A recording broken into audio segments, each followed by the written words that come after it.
On May 14, another subcommittee emerged to report to the committee on a daily basis and in writing on the material and moral needs of refugees from Dörtyol and Hasanbeyli, both being towns in Cilicia. A similar body surfaced on 3rd June to assist the Hajin refugees, the refugees from Hajin. During its 29 June meeting, the committee invited all subcommittees and gave them the following instructions.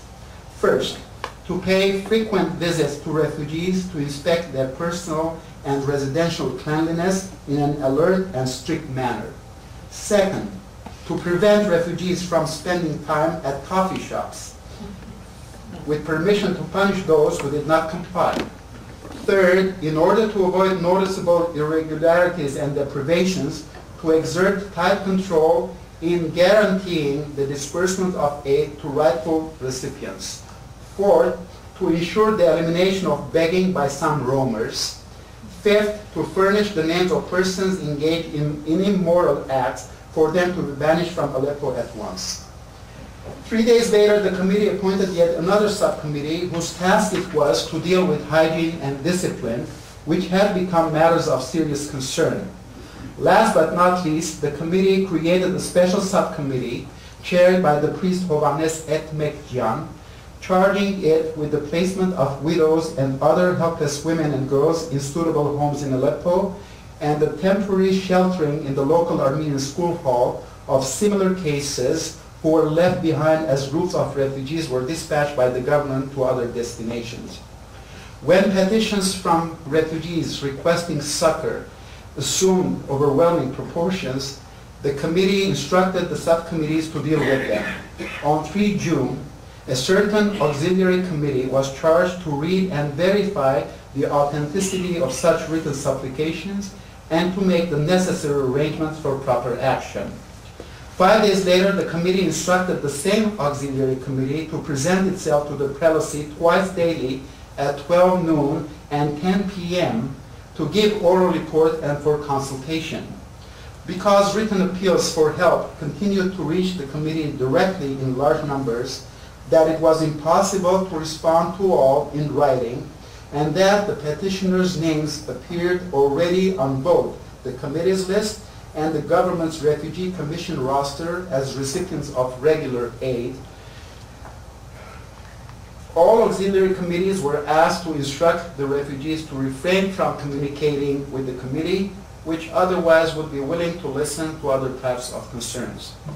Because many refugees carried personal, real estate, and other official documents that might get lost in the uncertain days ahead, the committee assigned 2 auxiliary subcommittees to collect and submit such important papers to the committee for safekeeping, with the understanding that they would be returned to their owners in the future.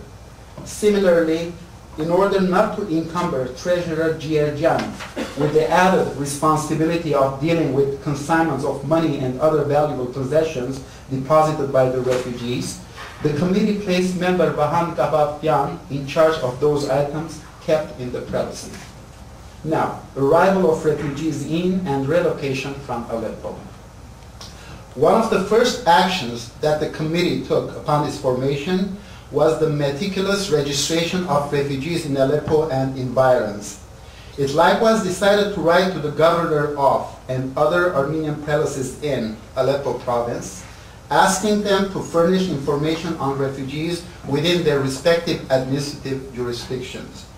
Detailed census taken and recorded in a special ledger sometime between 12 and 14 May 1915 revealed that, to date, 781 persons plus 42 families from Dörtyol, Hasanbeyli, Ocakli, and Özerli, all in Cilicia, had arrived and stayed in Aleppo city.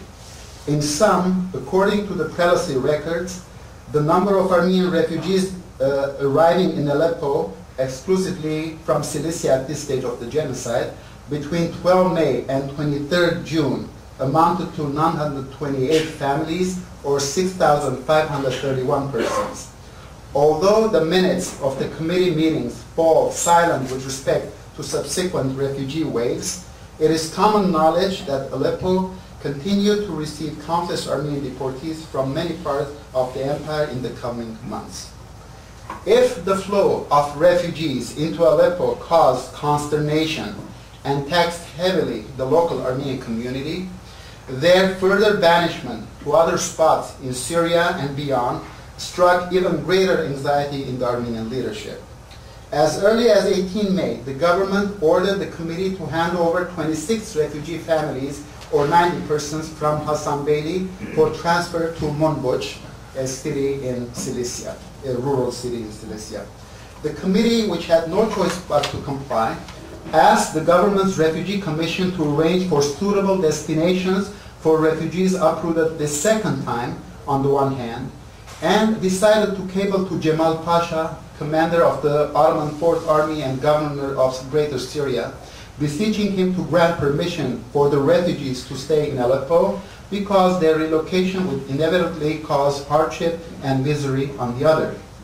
But having not heard from Cemal Pasha soon enough, the committee on 21 May made a heartrending and pleading supplication to the Ottoman Grand Vizier Said Halim Pasha, as well as the Ministries of War and Interior, headed by Enver Pasha and Talat Pasha respectively, in the capital of Istanbul or Constantinople.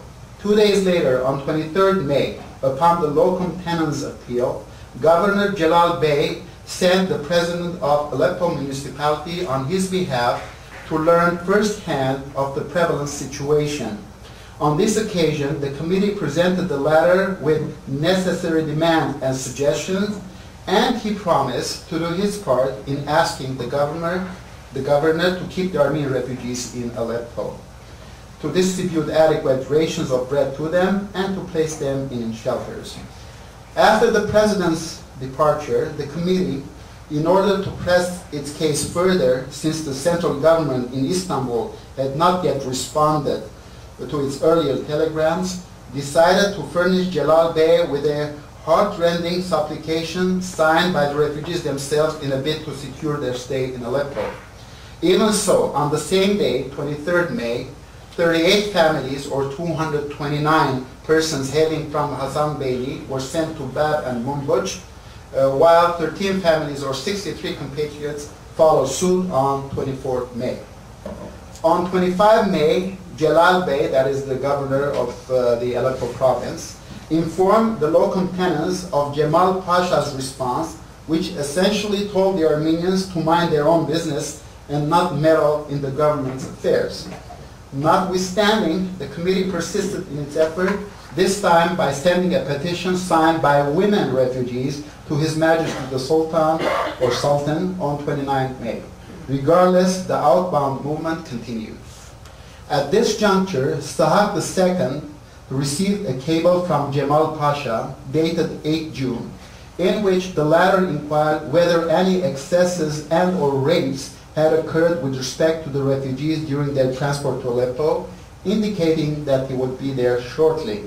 This news prompted the committee to prepare a comprehensive and accurate report that covered conditions at the original points of departure and en route, violations of honor identifying victims and offenders alike, ravishment of personal properties, and irregularities in the distribution of relief, to which facts were added a special request in favor of the refugees in their present predicament.